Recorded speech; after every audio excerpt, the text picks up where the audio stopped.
kisah Al-Mubarak.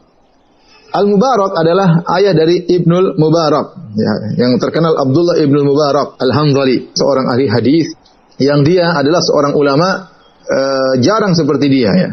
Kenapa? Kata para ulama, karena terkumpul kepada dia berbagai macam kebaikan.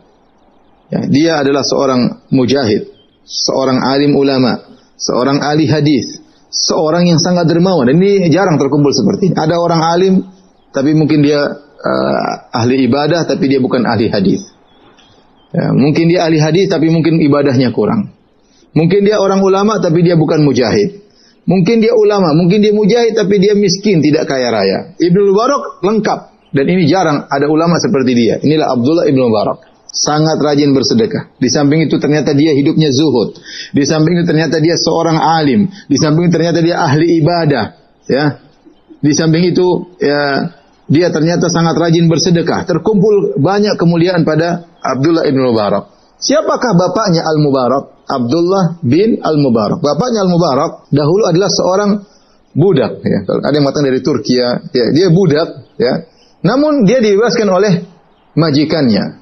Bagaimana ceritanya? Kok bisa dia dibebaskan oleh majikannya? Dia bekerja sebagai seorang pekerja di seorang pemilik kebun. Ya.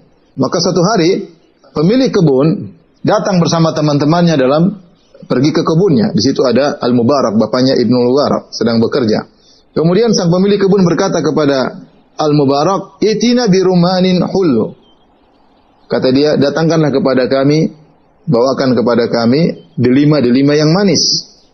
Maka dia pun mengambil beberapa delima. Dibawakan, diberikan kepada pemilik kebun dan teman-temannya. Kemudian di antara delima-delima tersebut ternyata ada yang kecut dan ada yang rusak. Ketika mereka makan, buka, loh ini kok kecut, ada yang rusak. Maka akhirnya pemilik kebun marah sama dia. Dia mengatakan, apa kau tidak bisa bedakan mana manis, mana yang kecut? Kenapa? Saya kan tadi minta yang manis, kenapa kau bawakan yang kecut? Kau tidak bisa bedakan antara delima yang manis dan delima yang kecut? Maka Al-Mubarak berkata, Anta ma'adhinta li an akula hatta a'rifal hulla minal hamil. Engkau belum izinkan aku untuk makan dari buah delima, sehingga aku tidak bisa bedakan mana yang manis dan mana yang kecut. Maka heranlah pemilik kebun. Ya, namanya penjaga kebun ya harusnya makan bebas aja. Tapi karena dia belum diizinkan untuk makan, maka dia hidangkan delima tanpa membedakan manis, mana yang manis dan mana yang kecut. Maka mendengar perkataan Al-Mubarak, maka pemilik kebun pun kaget dan dia berkata, "Anta mundu kadza wa kadza tahrusul bustan?" Kau sudah lama menjaga kebun ini, kau tidak pernah makan sama sekali. Dia kayak kurang percaya, seakan-akan Al-Mubarak sedang menipunya. Akhirnya dia bertanya-tanya kepada tetangga-tetangganya yang mengenal Al-Mubarak dan mereka mengabarkan memang dia tidak pernah makan dari kebun sama sekali karena tidak pernah diizinkan, ya. Dan dia berkata, "Mundu ata hadzal bustan, ya ma akala rumanatan wahidah." Mereka berkata, dia sejak datang ke kebun, kerja di kebun tidak pernah makan satu butir buah delimnya sama sekali. Maka akhirnya pemilik kebun pun kagum dengan akhlak dari Al-Mubarak tersebut. Kemudian dia berkata kepada Al-Mubarak yang sedang bekerja kepada dia, berkata, "Laisa indi illa binatun wahidah." Saya tidak punya putri kecuali satu orang. "Faliman uzawijuha?" Menurut kamu kepada siapa aku nikahkan putriku? Maka apa kata Al-Mubarak? Al-Yahud yuzawijun bil mal.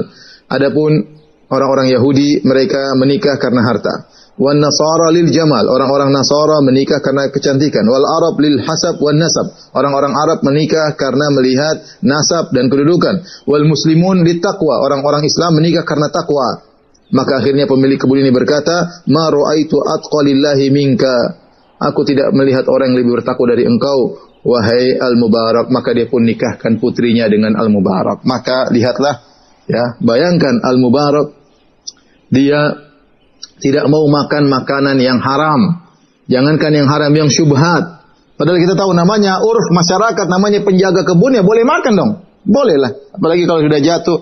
Tapi karena dia tidak pernah diizinkan bertahun-tahun, dia tidak pernah makan sama sekali. Dia tidak sedang menghalangi perutnya dimasuki oleh hasil yang haram. Dia tidak sedang menghalangi perutnya dimasuki dari hasil yang riba, hasil menipu, hasil korupsi. Tidak. Bahkan hasil yang syubhat. Yang sebenarnya diizinkan oleh sang pemilik kebun, tapi dia wara', dia khawatir ini masalah karena pemilik kebun tidak pernah mengizinkan. Akhirnya gara-gara satu butir tidak dia makan, Apa yang Allah berikan kepada dia, Allah berikan kepada dia bahkan sang pemilik kebun dan putrinya dan sak kebun-kebunnya. Bayangkan. Dan inilah man taraka syai'an lillah awadallahu khairan minhu. Barang siapa meninggalkan sesuatu karena Allah Subhanahu wa taala, Allah akan gantikan dengan lebih baik. Maka akhirnya dia punya anak yang sangat luar biasa. Itulah Abdullah Ibnul Mubarak, seorang alim yang zahid, yang mujahid, yang sangat dermawan, yang sangat soleh, abid, sangat rajin ibadah. Tidak heran karena bapaknya ternyata adalah orang yang hebat.